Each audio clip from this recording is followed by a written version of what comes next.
नमस्कार साथियों, आप सभी का स्वागत करता हूं अपने YouTube परिवार MRS स्टडी में। तो डियर, यहाँ पे मैं आज बात करने वाला हूं human resource development and organisational behavior जो सब्जेक्ट्स है, इसका ये हमारा सेकेंड पार्ट होने वाली है। जैसा कि आप लोगों का रिक्वेस्ट था कि इस पे जो है रिलेटेड वीडियोस बनाया जाए, तो उस रिक्वेस्ट को आप लोगों को एक्सेप्ट करने के बाद मैंने इस टॉपिक पे इसका पहले सिलेबस मैंने बताया, फिर मैंने पहला लेक्चर्स दिया। आप लोगों का सपोर्ट ठीक ही था, जितने लोगों का रिक्वेस्ट था उसमें से लगभग मैक्सिमम सभी लोगों ने जो है देखा। मुझे अच्छा लगा कि जितने लोग रिक्वेस्ट किए उतने लोगों का जो है हेल्प हो पाया। मुझे कोई फ़र्क नहीं पड़ता है कि कितने लोग देख रहे हैं, बस जिनका रिक्वेस्ट है वो वैल्यूएबल कमेंट कर रहे हैं कि नहीं कर रहे हैं, बस मुझे उससे फ़र्क पड़ता है। तो जिनका रिक्वेस्ट था उनका सपोर्ट रहा, मुझे अच्छा लगा। तो आज हम लोग जो है, पिछले वीडियोस में मैंने इन 7 पॉइंट्स के बारे में बता दिया था जो ह्यूमन रिसोर्स के बेसिक या कंसिडरेबल कॉर्नरस्टोन्स हैं, जो कि इफ़ेक्टिवली पॉलिसीज़ को क्या करते हैं, लागू करते हैं, या एलिमेंट्स कह सकते हैं, है ना। ये 7 इसके बारे में मैंने बताया था। अब इसको जो है हम लोग डिटेल में जो है क्या करेंगे, डिस्कस करेंगे। तो सबसे पहले बात करेंगे recruitment and selections. Recruitment and selection are arguably the most visual elements of human resource. जो ह्यूमन रिसोर्स है उसका क्या है, आर्ग्यूएबल जो है हमारा ये एलिमेंट्स हैं। इसमें we all remember first interview, right, है ना। First interview, recruiting candidate and selecting the ones to come and work for the company is a key human resource responsibility. यानी HR का रिस्पॉन्सिबिलिटीज़ होता है कि कौन सा कैंडिडेट को रिक्रूट किया जाए और सिलेक्ट किया जाए ताकि वो कंपनी में काम कर सके।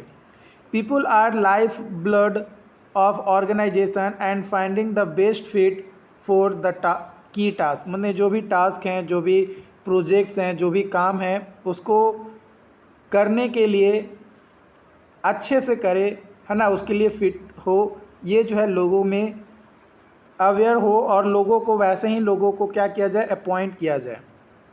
ये रिक्रूटमेंट और सिलेक्शंस का काम होता है।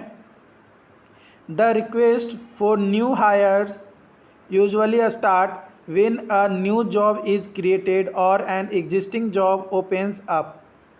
The direct managers then send the job descriptions to HR and HR start recruiting candidates. In this process, HR can use different selection instruments to find the best person to do the work. These include interviews, different assessment, reference checks and other recruitment methods.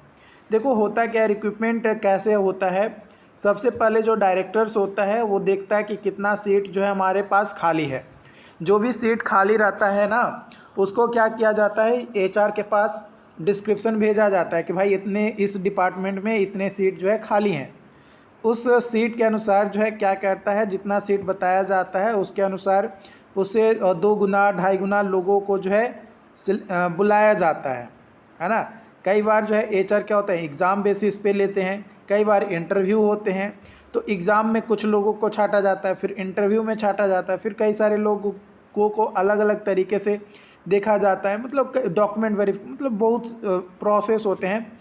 तो उन processes को जो है यहाँ पे क्या किया जाता है, अप्लाई किया जाता है। किसके द्वारा अप्लाई किया जाता है, HR के द्वारा, यानी ह्यूमन रिसोर्स के द्वारा। जो ह्यूमन रिसोर्स डिपार्टमेंट के जो हेड होंगे उनके द्वारा।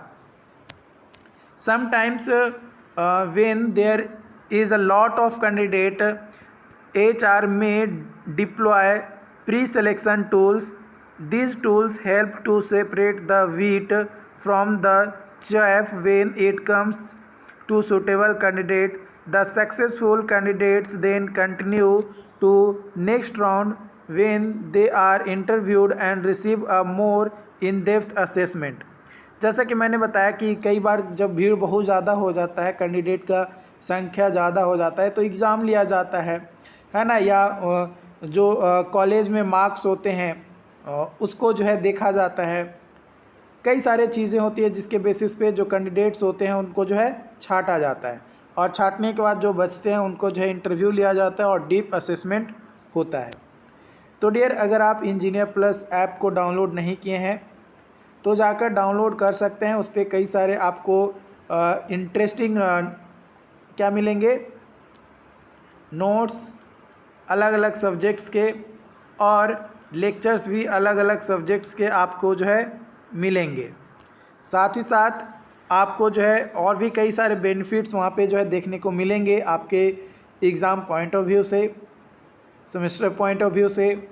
डेफिनेटली आपको हेल्पफुल लेवल कंटेंट्स जो है हमारे टीम के द्वारा प्रोवाइड की जाती है। और हमारे इस चैनल MRS स्टडी को सब्सक्राइब नहीं किए हैं तो सब्सक्राइब ज़रूर कर लीजिए डियर, ताकि आपको बेहतर कंटेंट मिल सके। हमारी मेन जो उद्देश्य है, मेरा मेन उद्देश्य यही है कि लोगों के पास बेस्ट कंटेंट प्रोवाइड किया जाए, एक बेटर कंटेंट प्रोवाइड किया जाए, ताकि वो अपनी ज़िंदगी में सफल हो सके, एक बेहतर मुकाम पा सके, यानी लक्ष्य को पा सके।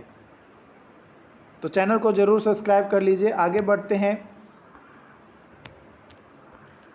दूसरा हमारा जो एलिमेंट्स है वो है परफॉर्मेंस मैनेजमेंट। परफॉर्मेंस मैनेजमेंट में क्या होता है कि once employee are on board, performance management becomes important. जब एम्प्लॉय को जो है कंपनी में सिलेक्ट कर लिया जाता है तो उस कंडीशन में परफॉर्मेंस मैनेजमेंट का काम होता है कि जो भी HR का जो भी एलिमेंट है, ये सेकेंड एलिमेंट है, ओके। और ये पीपल को हेल्प करता है उसके कंपनी में बॉटम लाइन क्या है ना, उसको कैसे इम्प्रूव किया जा सके, है ना, इनको उसको जो है बेटर करने में क्या करता है, मदद करता है। Usually employees have a defined set of responsibilities that they need to take care. Performance management is a structure that enable employee to get feedback on their performance to reach their best performance.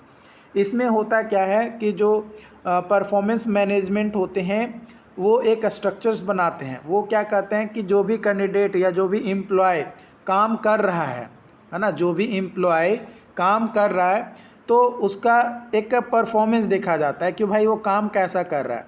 अगर वो अच्छा काम कर रहा है ना, तो जब वो अच्छा काम कर रहा है तो उसमें आपको देखा जाता है कि उसको परफॉर्मेंस के अनुसार उसको एक फीडबैक दिया जाए कि भाई तुम काम अच्छा कर रहे हो, इसी तरीके से लगे रहो, अपनी ज़िंदगी में और सफल हो, है ना, और बेटर काम करो, अपनी सैलरी बढ़ाओ। मतलब उसको एक तरीके से कह सकते हैं कि उसको, अगर आप सॉफ्ट स्किल अगर पढ़े होंगे, है ना, इंटरपर्सनल कम्युनिकेशंस, तो उसमें बताया जाता है ना कि मोटिवेट कीजिए, और मोटिवेट कीजिएगा तो आपका जो परफॉर्मेंस होंगे वो क्या होगा, बेटर होगा। तो वही चीज़ यहाँ पे जो है बोला जा रहा है। इसी का यहाँ पे जो है एग्जांपल्स के थ्रू जो है समझाए गए हैं। इसको आप एक बार गो थ्रू हो लीजिएगा, इसका स्क्रीनशॉट आप कर लीजिए और इसको एक बार पढ़ लीजिएगा। बाकी चीज़ें तो आप नोट कर ही रहे हैं 1 बाय 1। तो बहुत सारी चीज़ें मैंने इसमें डाला है इस नोट्स में, बस आप इसको नोट डाउन कर लीजिए। क्योंकि देखो, आप इस वीडियोस को कहाँ देख रहे हो, यूट्यूब पे देख रहे हो। तो जब आप इस वीडियोस को यूट्यूब पे देख रहे हो तब तो आपको कोई दिक्कत ही नहीं है, आप आराम से स्क्रीनशॉट कर सकते हो, आप आराम से पॉज करके लिख सकते हो, कोई दिक्कत नहीं है। तो ये एग्जाम्पल जो दिए गए हैं, एग्जाम्पल आप जो है समझ लेना। जो मैंने बताया वही चीज़ें यहाँ पे जो है एक बेहतर तरीके से एक मतलब बताई गई है। ओके, यहाँ पे एक पॉइंट दिया गया है कि successful performance management is very much shared responsibility between HR and management. जो ह्यूमन रिसोर्स होते हैं और जो मैनेजमेंट होते हैं, उन दोनों के बीच में जो है सक्सेसफुल परफॉर्मेंस मैनेजमेंट का क्या किया जाता है, रिस्पॉन्सिबिलिटी शेयर किए जाते हैं। Where usually a direct manager is in the lead of HR supports, है ना, HR सपोर्ट्स और के कारण जो है जो डायरेक्ट मैनेजर्स है वो इस पर क्या करता है, लीड करता है। Good performance management is crucial. अगर अच्छा परफॉर्मेंस मैनेजमेंट है तो वो बहुत ज़रूरी है, अगर नहीं है तो भाई जो हमारा फुल पोटेंशियल है या जो इफ़िशियंसी है या सस्टेनेबिलिटी है या प्रॉफिट मार्जिन्स है बिजनेस में, वो हमारा नहीं हो पाएगा। ये चीज़ जो है आपको ध्यान रखना है।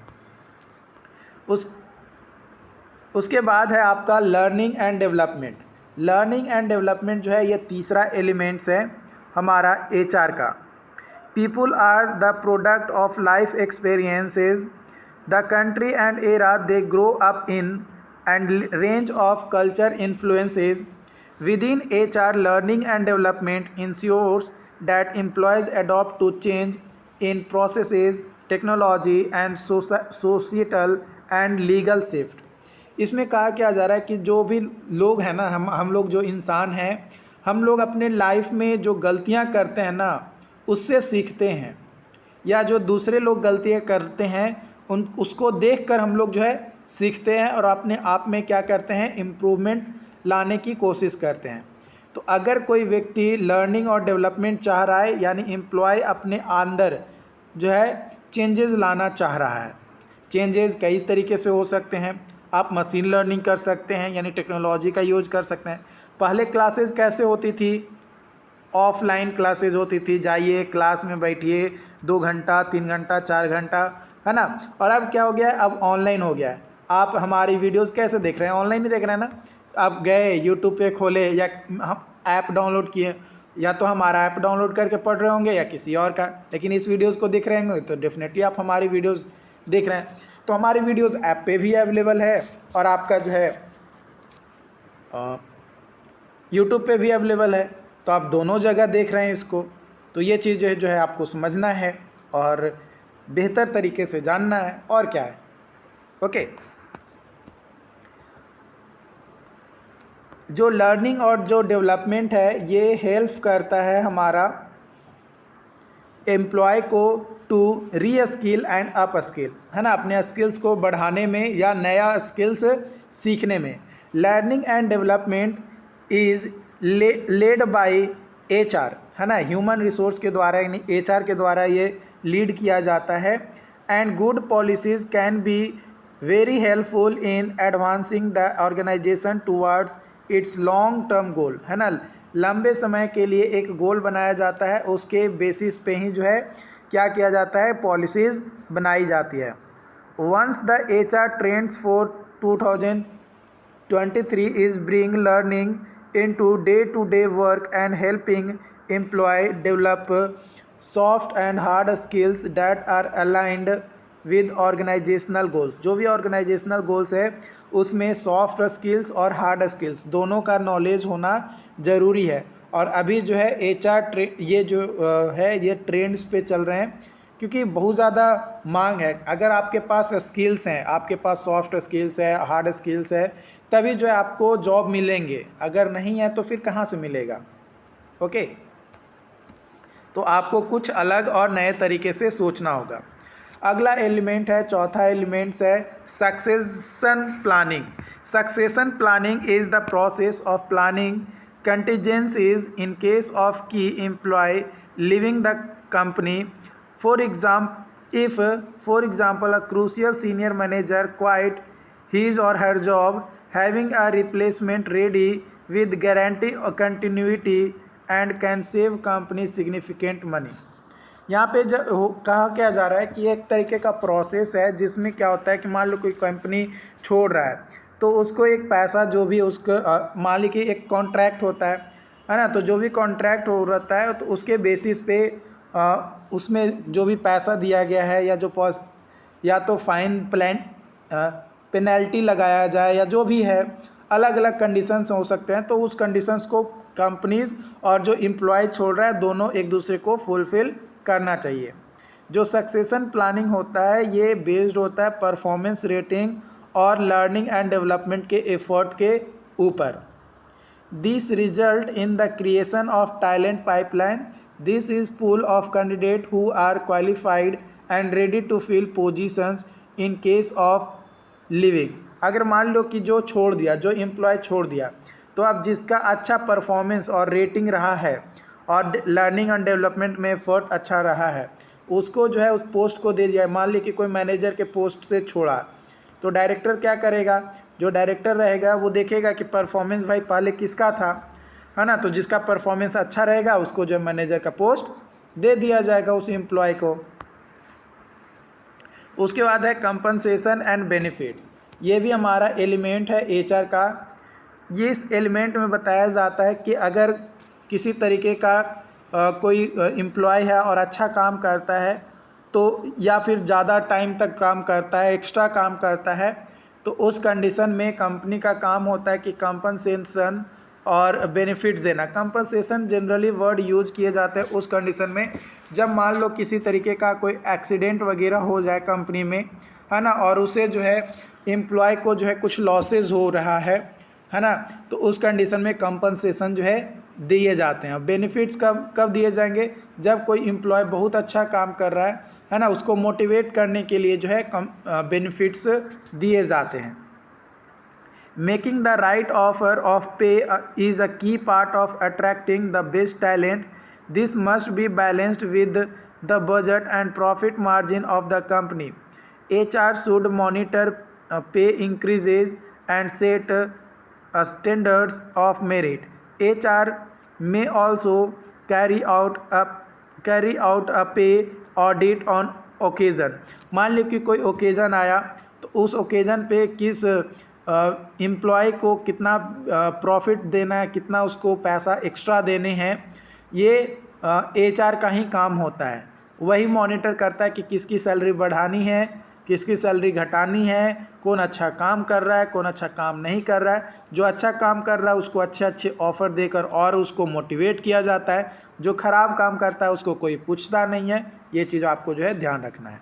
ओके, तो उन्हीं पॉइंट्स को यहाँ पे जो लिखा गया है और डिटेल में आप इसे जो है नोट डाउन कर सकते हो डिटेल में पढ़ने के लिए। ओके, उसके बाद है आपका अगला element human resource information system. ये जो है सेकेंड लास्ट एलिमेंट्स है एचआर का, है ना, ह्यूमन रिसोर्स का। इसमें क्या होता है ह्यूमन रिसोर्स इंफॉर्मेशन सिस्टम में कि ये सपोर्ट करता है all the cornerstones we discussed above. ऊपर में जितने भी हमने एलिमेंट्स देखे उन सभी को क्या करता है, सपोर्ट करता है। कैसे भाई सपोर्ट करता है, तो फॉर परफॉर्मेंस मैनेजमेंट, है ना, परफॉर्मेंस मैनेजमेंट के लिए परफॉर्मेंस मैनेजमेंट सिस्टम बनाना होगा जिस पे हम लोग जो है इंडिविजुअल गोल्स को जो है ट्रैक करेंगे और परफॉर्मेंस को जो है रेट करेंगे। उसी तरीके से learning management, learning and development में क्या करेंगे, लर्निंग एंड डेवलपमेंट सिस्टम बनाना पड़ेगा जिसकी मदद से क्या होगा हमारा, जिसकी मदद से डिस्ट्रीब्यूट किए जाएंगे कंटेंट को इंटरनली और अदर एचआर सिस्टम्स को, जो कि बजट को और ट्रेनिंग को जो है अप्रूवल और ट्रैक किया जा सके। साथ ही साथ हमारा कंपनसेशन में किसको कंपनसेशन देने हैं, उस पेरोल सिस्टम बनाने के लिए डिजिटल टूल्स को इफ़ेक्टिव सक्सेशन प्लानिंग में लागू करने के लिए जो है इन पॉइंट्स को जो है ध्यान रखते हुए हमारा जो है इंफॉर्मेशन सिस्टम जो है बहुत ज़रूरी है। उसके बाद लास्ट जो एलिमेंट्स है वो है हमारा human resource data and analytics. ये लास्ट एलिमेंट्स हैं। इसमें क्या होता है कि एचआर जो है मेजर लिप टुवार्ड्स होते हैं बिकमिंग मोर डाटा ड्राइवन। देखो, जो भी डाटा प्राप्त होता है उस डाटा को क्या किया जाता है, एनालाइज किया जाता है। किसके द्वारा एनालाइज किया जाता है, तो एचआर के द्वारा। और यानी जो भी एचआर के द्वारा डाटा प्राप्त किए जाते हैं उसे एक सिस्टम में क्या किया जाता है, स्टोर किया जाता है, ताकि इन फ्यूचर रेफरेंसेस में उसका जो है यूज किया जा सके, रेफरेंसेस के तौर पे उसका प्रयोग किया जा सके, उसको लाया जा सके। An easy way to keep track of critical data is through HR metrics और HR KPI. These are a specific measurement that answer how a company is doing on a given measurement. This is referred to as HR reporting, है ना। जो data और analysis किया उसकी मदद से उसको जब स्टोर करके रख लिया जाता है तो उससे पता लगाया जाता है कि जो हमारी कंपनी है वो कैसा काम कर रहा है ना। और इसी को कहा जाता है कि HR रिपोर्टिंग, यानी जो ह्यूमन रिसोर्स है वो एक रिपोर्ट जो है प्रोवाइड कर रहा है अपने कंपनी के डायरेक्टर्स को कि भाई अपना कंपनी जो है इस तरीके से वर्क कर रहा है। और उसी के बेसिस पे आने वाले समय में क्या किए जाते हैं, बजट जो है नए पेश किए जाते हैं, या नए बजट क्या होते हैं, अप्रूव किए जाते हैं, बनाए जाते हैं, डेवलप किए जाते हैं। अब हम लोग यहाँ पे क्या बात करेंगे, हम लोग बात करेंगे human resource management becomes significant for business organisation due to following reasons. कई सारे रीजन्स है जिसके कारण से जो है ह्यूमन रिसोर्स मैनेजमेंट जो है ये सिग्निफिकेंट होते हैं, यानी इम्पॉर्टेंट होते हैं।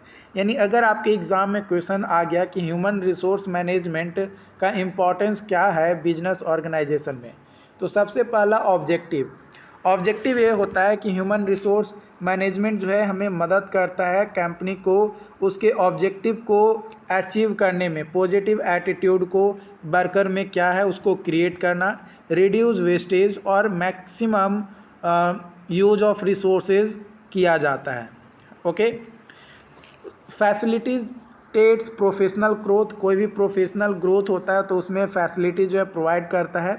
Due to proper human resource policies, human resource का बेहतर पॉलिसीज़ होने के कारण से एम्प्लॉय को क्या मिलता है, वेल ट्रेंड मिलते हैं, और उसके फ्यूचर में प्रमोशन में भी क्या होता है, मदद मिलता है, जिसके कारण से उसकी पर्सनालिटी ग्रोथ होती है।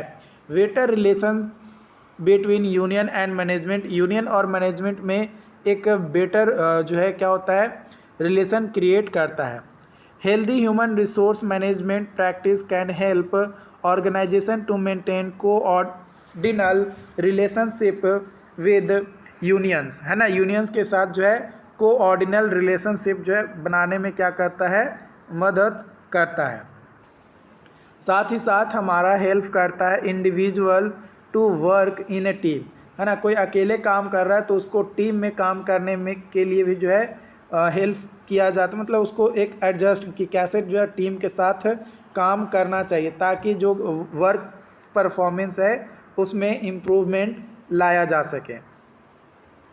Identifies person for the future, है ना, कौन सा एम्प्लॉय अच्छा काम कर रहा है ताकि उसको फ्यूचर में बेटर पोस्ट जो है दिया जा सके, उसके लिए भी जो है HRM का ज़रूरत पड़ता है। Allocating the jobs to the right person, किस पर्सनस को जो है जॉब दिया जाए। If person recruiting and selection methods are followed the company will able to select the right people for right job. जो भी जॉब्स की ज़रूरत है, रिक्वायरमेंट है, उसी के अनुसार लोगों की जो है करेक्ट सही लोगों की जो है क्या किया जा रहा है, पहचान किया जाता है। ठीक है, साथ ही साथ जो है इम्प्रूव किया जाता है इकोनॉमिक में। मान लो कोई अगर ह्यूमन रिसोर्स प्रैक्टिसेस जो है अच्छे से किए जा रहे हैं तो हाई प्रॉफिट जो है आता है और बेटर परफॉर्मेंस जो है कंपनी के अंदर जो है देखने को मिलता है। तो किसी भी कंपनी या बिजनेसेस में अगर ह्यूमन रिसोर्स प्रैक्टिसेस जो है इफ़ेक्टिव तरीके से किए जा रहे हैं, इसका मतलब कि वो अच्छा चल रहा है, और जब वो कंपनी अच्छा चल रहा है तो उसके जो स्टाफ होंगे उन्हें भी जो है क्या दिए जाएंगे, बेनिफिट्स उसका जो है मिलता है। Human resource isn't what it use to be. Modern में यानी आजकल मॉडर्न ह्यूमन रिसोर्स यानी HR landscape has evolve radically and will continue to evolve. If company fails to embrace the need of changing workforce, they will left behind and profit will begins dwindle. अगर देखो, अगर human resource management नहीं किया जाए अच्छा से, है ना, ह्यूमन रिसोर्स को अच्छे से गाइड नहीं किया जाए, उसको प्रॉपर तरीके से नहीं देखा जाए तो क्या होगा, कोई भी कंपनी चल पाएगा क्या, नहीं चल पाए। अब भाई ना उसके पास सिलेक्शंस करने का कोई तरीका है, नहीं उसके पास कोई स्किल्स को, नए स्किल्स को इंट्रोड्यूस करने का कोई आइडिया है ना। मतलब जो परंपरागत तरीके से चल रही है काम वैसे ही चलते आ रही है, मतलब कुछ भी अपने आप में नए टेक्नोलॉजी का यूज किया। अब क्या, मान लो कि यहाँ पे ऑफलाइन कोचिंग जो है, ठीक है, जो बड़े ऑफलाइन कोचिंग है, जो नामी है बहुत ज़्यादा, वो तो चल रहे हैं, लेकिन जो छुटकुआ पुटकुआ जो कोचिंग था वो चलता है। अब छुटकुआ पुटकुआ कोचिंग नहीं चलता है। क्यों नहीं चलता है? क्योंकि भाई वो एक लिमिट एरिया में ही रहे और वो अपने आप को टेक्नोलॉजी के साथ इम्प्रूव नहीं किए, इसलिए। तो उसी तरीके से कंपनी भी है, अगर कंपनी नए नए टेक्नोलॉजी जो आ रहे हैं उसको वो अप्लाई नहीं करेगा अपने बिजनेस में, अपनी कंपनी में, तो और लोगों को बताएगा नहीं, तो फिर कैसे उसमें बेनिफिट आएगा? नहीं आएगा। तो ये चीज़ आपको जो है यहाँ पे देखना है। Yesterday, business models of computer-metallized departments and communicated by written email memos, formal inter-division meetings. Human resources department mainly responsible for, किस चीज़ के लिए responsible होता है human resource department?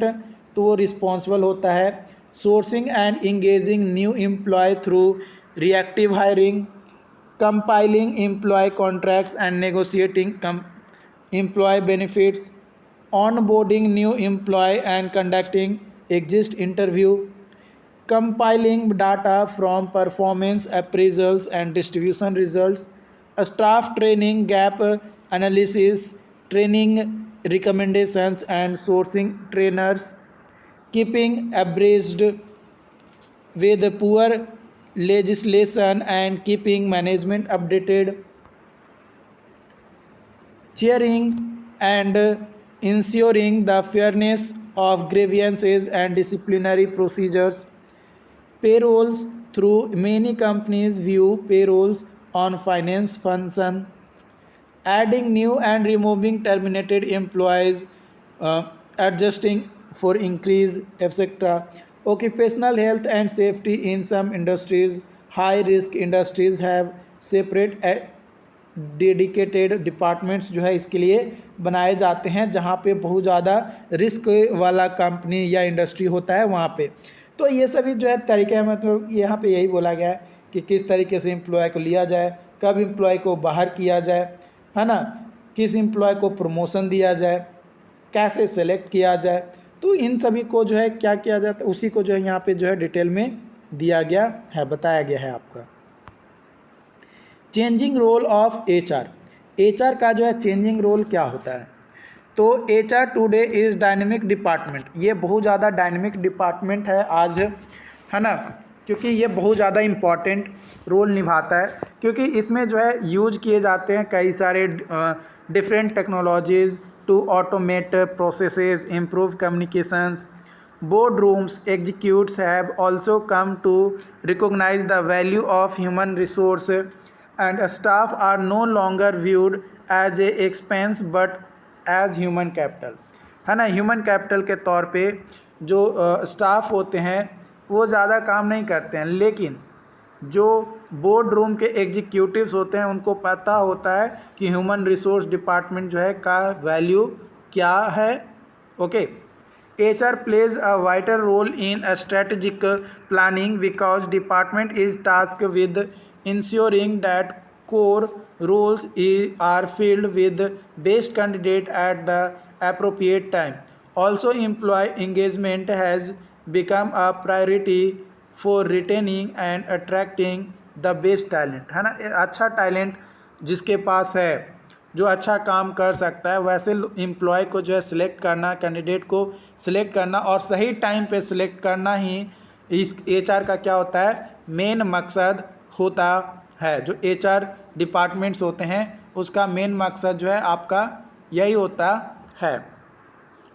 एचआर यानी human resource has taken care of daily administration with many different operational functions across an organization integrity into one system.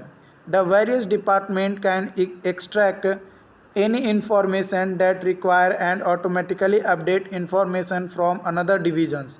No more batches that need to captured. Even field staff contribute to HR system via mobile app. All information is up to date and relevant. So no one is left out of the chain of communications. यहाँ पे बोला क्या जा रहा है, यहाँ पे ये इसका बोलने का मकसद ये है, बोलने का मतलब इसका मतलब ये है कि देखिए कई बार क्या होता है आपका कि टेक्नोलॉजी का यूज करके हम लोग जो है एक सिस्टम बना लेते हैं और उस सिस्टम में सारी अपडेट जो है करते रहते हैं। तो जब सारी अपडेट हमारी हो जाती है तो उससे कोई मान लीजिए कि दूसरा डिपार्टमेंट है, ह्यूमन रिसोर्स डिपार्टमेंट के अलावा कोई और डिपार्टमेंट है, वो चाहती है कि एचआर डिपार्टमेंट से हम कुछ डाटा लें, तो वो अपने साइट पे जाएगा, जो भी उसका सिस्टम बना हुआ है उससे जाकर वो ले लेगा। आपको उससे जो है पूछने की ज़रूरत नहीं है, आपको पूरा पेन पेपर लेकर चलने की ज़रूरत नहीं है। ये चीज़ जो है आपको ध्यान रखना है यहाँ पे। तो कई सारी चीज़ें हैं जो आपको जो है समझना होगा और जानना होगा।